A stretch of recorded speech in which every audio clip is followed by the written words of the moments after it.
find out Baker's password? They'll be able to launch a nuke anytime. Even without the passwords, you can just insert the card keys and engage the safety lock. You can stop the launch. Do you know where they might be keeping Baker? Somewhere in the second floor basement. Open that door. You've got a card, don't you? Why? So we can get the hell out of here. But what about the Pentagon? Pentagon? What is it?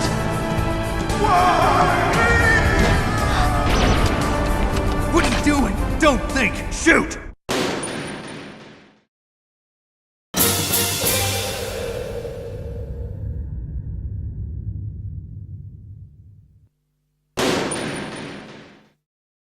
So far, I've tried to lay the foundations for what comes next. We saw how video games, as a medium, emerged from the 1970s as an American cultural form before the Atari crash of 1983, which made Japan the new video game cultural capital of the world. And we also briefly talked about how the conflict known as Desert Storm in the early 90s brought 3D real-time rendered gaming into use, first by the military, then by the entire world's consumer markets. In this episode, as Snake makes his way to rescuing his second VIP hostage, Armstech President Kenneth Baker, we'll be discussing Desert Storm in greater detail, with a special emphasis on less of the conflict itself and more on what Desert Storm came to represent as a major turning point in the history of both American society and that of the world's. Anderson appears to experience a sudden fatal heart attack. Before you can explain that to the other prisoner who's just broken free by knocking out the guard and taking his uniform, a response team attacks and she gets away in the confusion.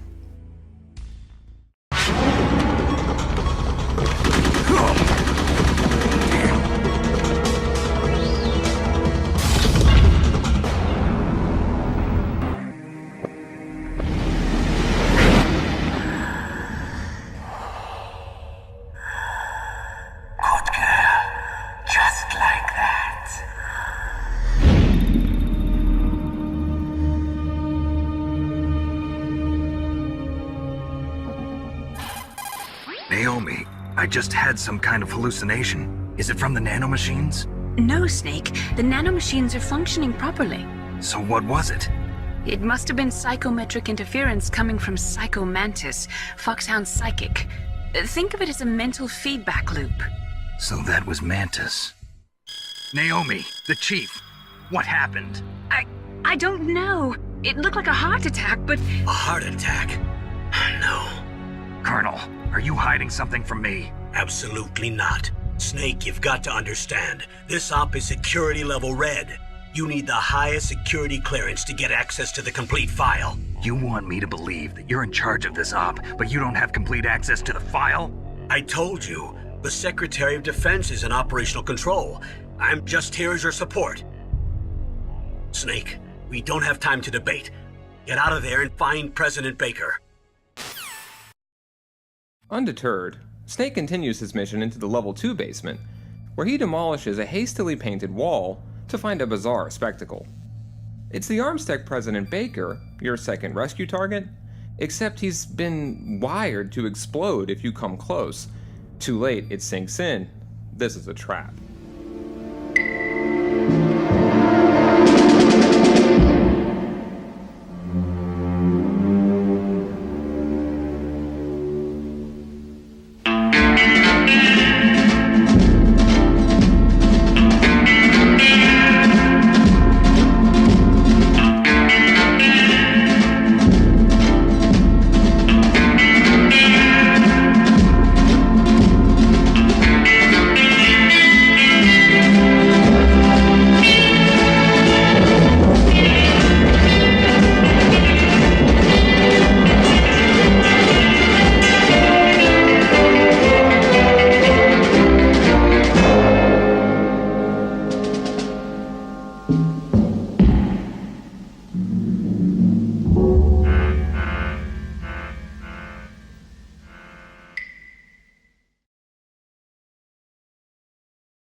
DARPA, shaping the future, creating opportunities for new capabilities, strategically, tactically.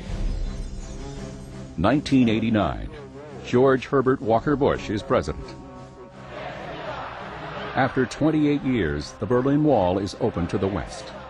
The fall of Soviet communism unleashes a new security environment, one of international instability. Nuclear proliferation, biological warfare, chemical warfare, radiological attacks, EMP. There are any number of things that are of the traditional sort. And then you deal with cases of things that are not quite war, like insurgency and occupation in Iraq today. In 1990, Iraq invaded Kuwait. Our capabilities unleashed in Desert Storm were the culmination of DARPA's technological prowess. Stealth aircraft delivering precision ordnance destroyed the Iraqi army in just 42 days. DARPA saw the opportunity to incorporate real battles from Desert Storm to enhance computer-simulated training. One of the things that the applications of this packet switching was a program called SimNet, Simulation Networking.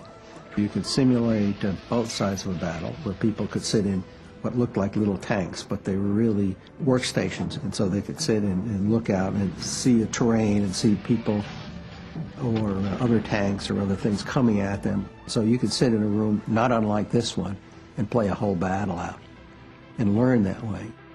Secretary of Defense Dick Cheney saw the simulation and wanted more like it. Simulation technology transitioned to the services, becoming key to troop training. The monolithic adversary was gone. But now, several smaller, complex conflicts arose from the broken pieces of the Soviet Empire.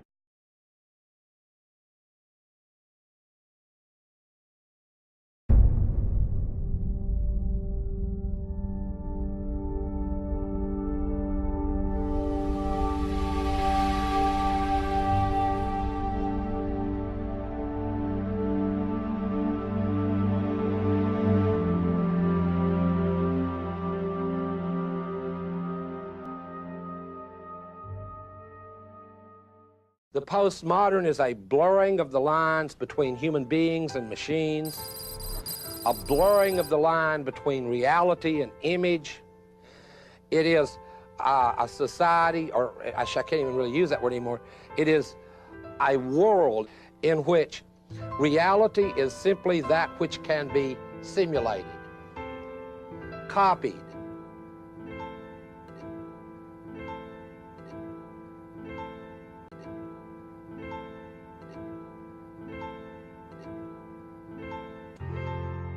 For Baudrillard, the apocalypse has already occurred. It wasn't religious or anything.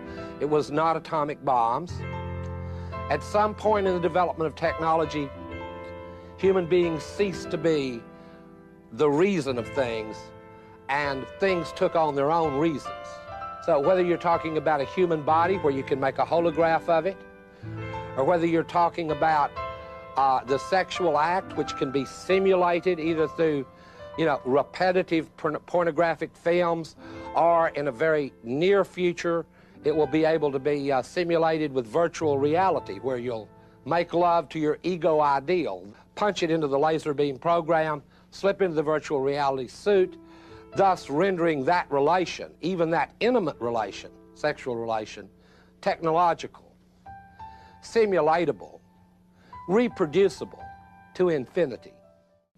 Clearly something significant has changed, and it has affected the very nature of what selves are, what humans are, what subjects are.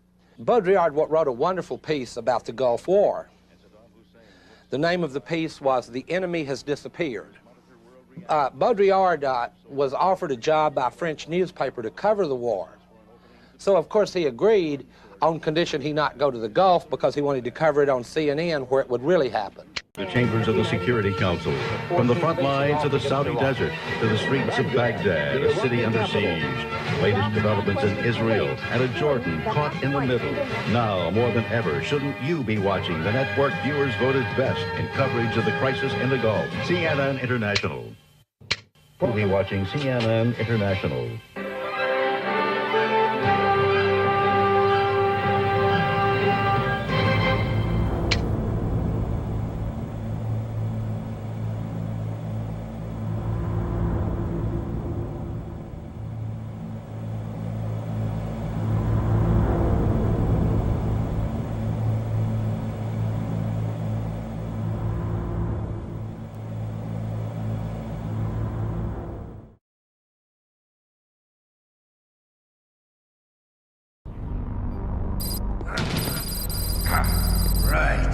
touch that wire, and the C4 will blow up along with the old man. So you're the one that the boss keeps talking about.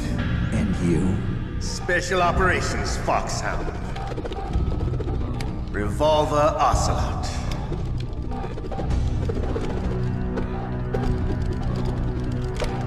I've been waiting for you, Solid Snake. Now we'll see if the man can live up to the legend. This is the greatest handgun ever made. The Colt Single Action Army. 6 bullets, more than enough to kill anything that moves. Now I'll show you why they call me Revolver.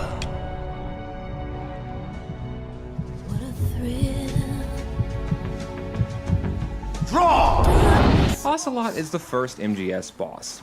And though this sequence has aged poorly, bearing more in common with the MSX-era boss fights than most in the series, in 1998, the game design world was still experimenting with ways of utilizing 3D without losing 2D's immediacy. Like a fool slamming a long silver bullet into a well-greased chamber. All right, alive. Let's go. The developers of MGS1 wanted the combat to feel like Michael Mann's film Heat, and this is as close as they could get.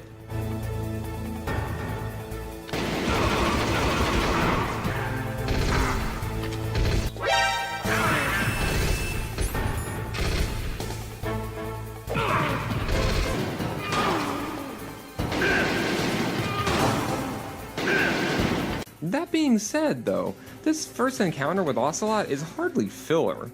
Even this early on, we can observe how the boss fights in MGS are, rather than diversions from story, important pieces of narrative as well as centerpieces of game design. I love the smell of boredom. You know, that sulfurous smell. But to you, it'll be the smell of your own death. Revolver Ocelot's a sadist who's only out to test you, not kill you. Which is why, even though the fight is fairly straightforward, the constant presence of the C4 wires keep things tense and gives the fight a subtle hint of torture, since it makes yourself one of your own biggest liabilities.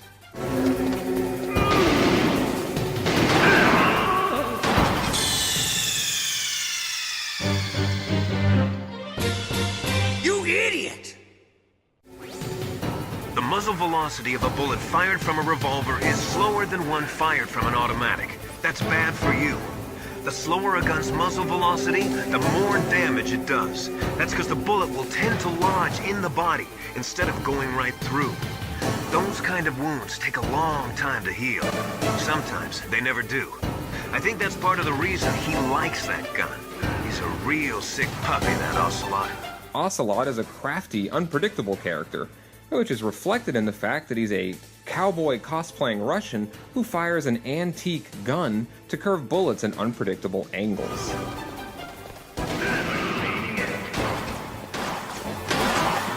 In a gunfight, reloading is usually the most dangerous time, but he loves it. He says he wants to see if you're as good as he's heard before he kills you. But before Ocelot can... You're pretty good. Just what I'd expect from the man with the same code as the boss. It's been a long time since I had such a good fight, but I'm just getting warmed up. What? My hand! Some kind of stealth camouflaged, exoskeleton wearing cyber ninja slices off his hand and frees Baker.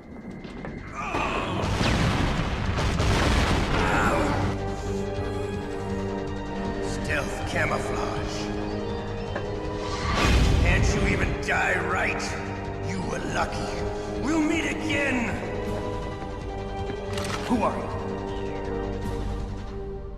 I like you. I have no name.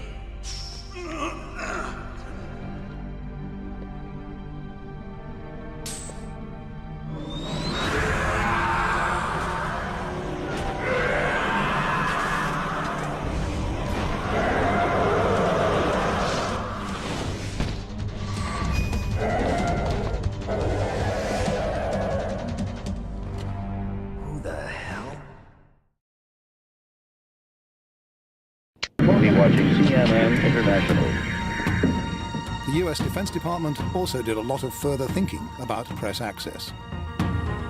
The Americans had learned from the British experience. By the time the Gulf War came around, can't come unless you get a Saudi visa. The American military recommended who should get visas and who shouldn't. You can't go anywhere unless we accompany you because, quote, it's too dangerous. That was one way of frightening them off. And when you do go anywhere, it will be in a pool. And for those who are not lucky enough to get a pool slot and have to stay at headquarters in Saudi Arabia, then we will give you a daily briefing. He is neither a strategist nor is he schooled in the operational It's probably arts. the least chronicled war of any that we have been involved with. They write down what happened in the last war, learn the lessons, and make plans for the next one. Constant planning going on. Whereas journalists, war correspondents, are not an institution. It's not a profession in which to grow old in. And they don't learn from their lessons because by the time the next war comes around, they've forgotten what happened the last time. The air raid sirens are just now going off here near these U.S. bases in Saudi Arabia. As cruise missiles slid under cover of a new moon into Baghdad, CNN provided a new ingredient: live infrared images. The Pentagon was not unhappy. CNN's coverage suggested that the majority of Baghdad's citizenry could, like the reporters, watch the show because military targets alone were being pounded by precision missiles. We're crouched behind a window in a hill. If anything is real, war is. You know, I mean, if we, it sounds pessimistic, but if there's something we could still attach reality and meaning to it, if it's not war, one would wonder what it was. Because it is just an incredible human event filled with passion, pain, suffering, madness, and all that. If it's not real, what is? If anything at all would be, it would be war. According to Baudrillard's reading of the war that we fought in the Gulf was not directed against the enemy. I mean, as it turned out, the enemy was left not much different than we found them. It was not directed against any enemy at all. The enemy disappeared in the show business. The war was directed against reality. The war was to show us that even war isn't real.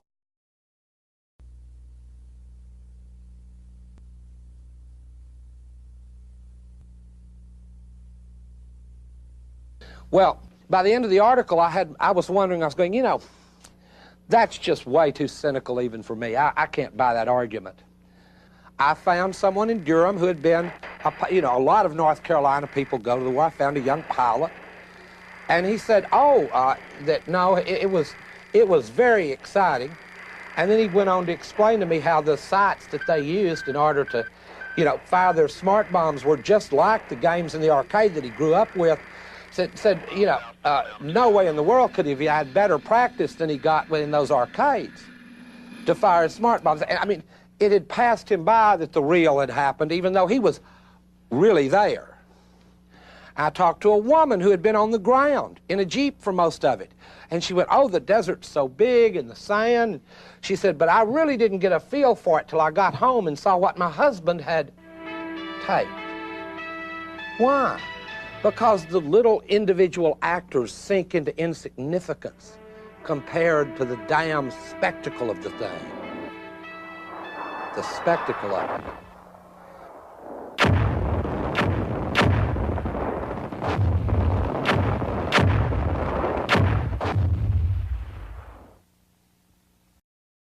So far, Metal Gear Solid has been what Baudrillard might call hyper-real.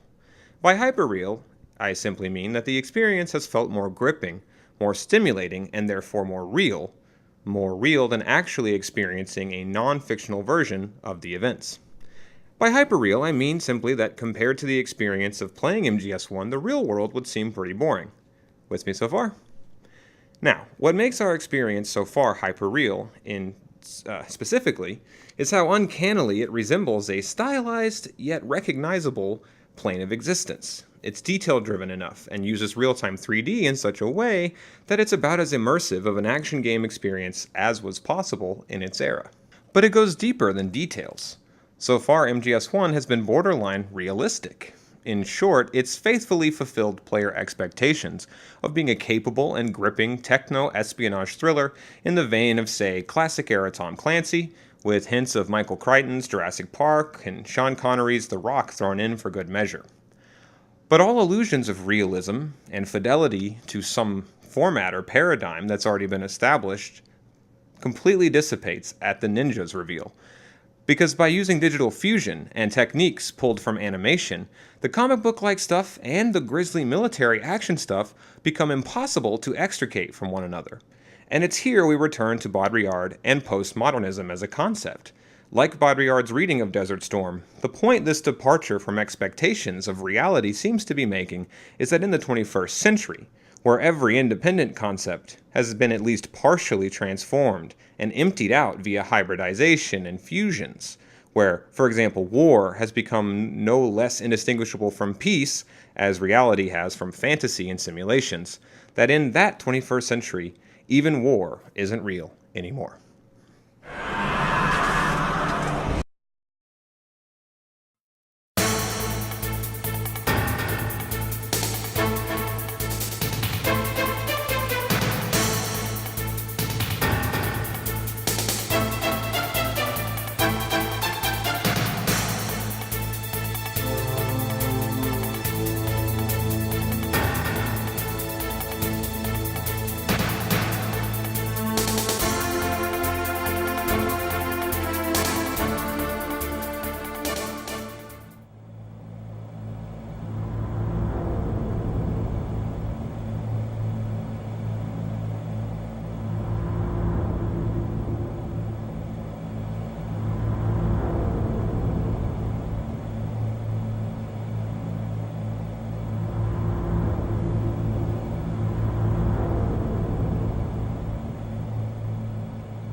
Answer my question.